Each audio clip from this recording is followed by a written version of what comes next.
Rhea Seehorn returns to the spotlight with a brand new series, stepping beyond the world millions came to love her in. Known for 6 seasons of unforgettable work on Better Call Saul, she now reunites with Vince Gilligan for an entirely different project, one that stands on its own without ties to past worlds or shared storylines. But even though the universe has changed, some things remain the same. The shooting location, New Mexico, where she spent nearly a decade filming Saul. And while the new show brings fresh characters and challenges, that familiar desert sky and the teams who bring her stories to life remain by her side.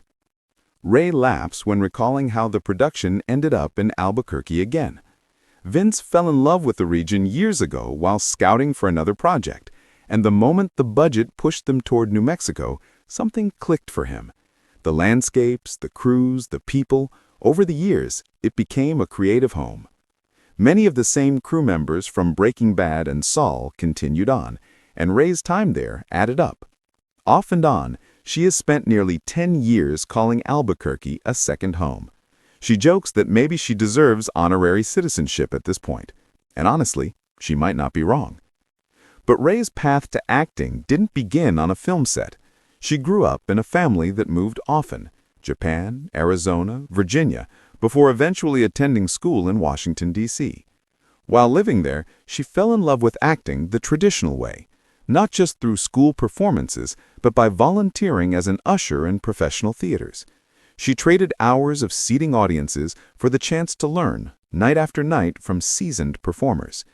Watching the same production over and over, she noticed the tiny details actors made depending on the audience, the subtle shifts in tone, how a living story evolves each show. She calls it one of the greatest acting lessons she ever had. Of course, like many actors, she didn't survive on theater alone. Rhea worked day jobs, several of them, including a stint at a certain lively restaurant chain.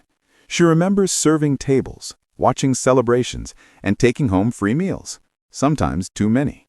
She jokes about how she couldn't understand why her clothes were suddenly tighter until she realized she was regularly snacking on mozzarella sticks and potato skins. She didn't get the classic suspenders full of buttons, though she has been told she could receive them now if she ever wanted to reclaim the fashion.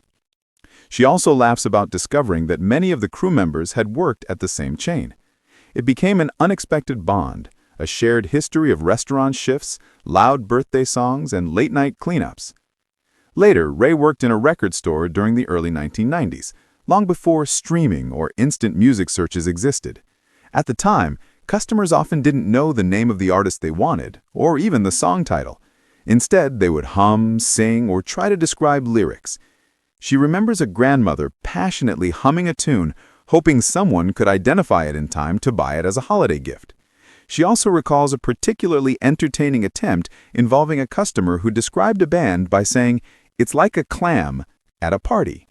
Rhea first guessed Blue Oyster Cult, the clever choice, but the real answer turned out to be Pearl Jam. Those little moments became their own form of mystery solving, like game nights disguised as music retail. Her childhood memories carry their own sweetness and humor. Rhea spent her early years living in Japan, and unlike many people who forget early life, she remembers it vividly. She talks about the miniature culture there, the tiny food replicas at train stations, small toys, compact collectibles.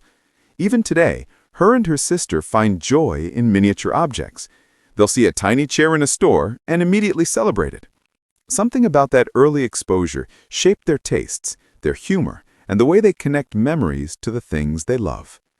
All of these experiences, traveling, adapting, learning through observation, watching people, formed the foundation of her craft. They helped her become an actor who understands quiet details, the tiny decisions that make a performance feel lived in instead of delivered. And she brings that same focus to her new show.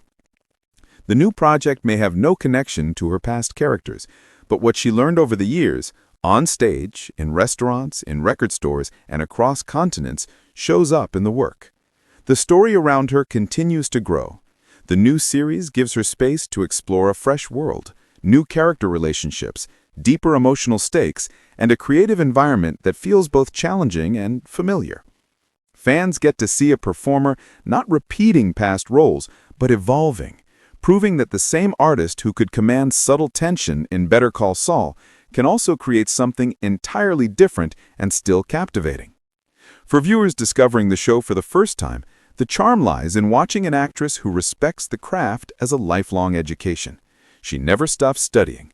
She never stopped taking inspiration from the world around her. Each memory, a grandmother humming a grunge anthem, the taste of late-night staff meals, the miniature trinkets of childhood, the sound of applause from a theater seat she helped fill, became part of a mosaic that now pours into her performances. Her journey is a reminder that greatness in acting doesn't only come from a perfect audition or a brilliant director or a high-budget set. Sometimes a career is built waiting by a theater door, seating audiences, watching the pros do it again and again until something invisible clicks. Sometimes it comes from learning to decode a song request based on a single lyric. Sometimes it comes from working in a restaurant and discovering that the joy of life is often messy, exhausting, and hilarious. As she steps into her next chapter, audiences are invited not just to watch, but to feel connected, whether they're longtime fans or tuning in for the first time.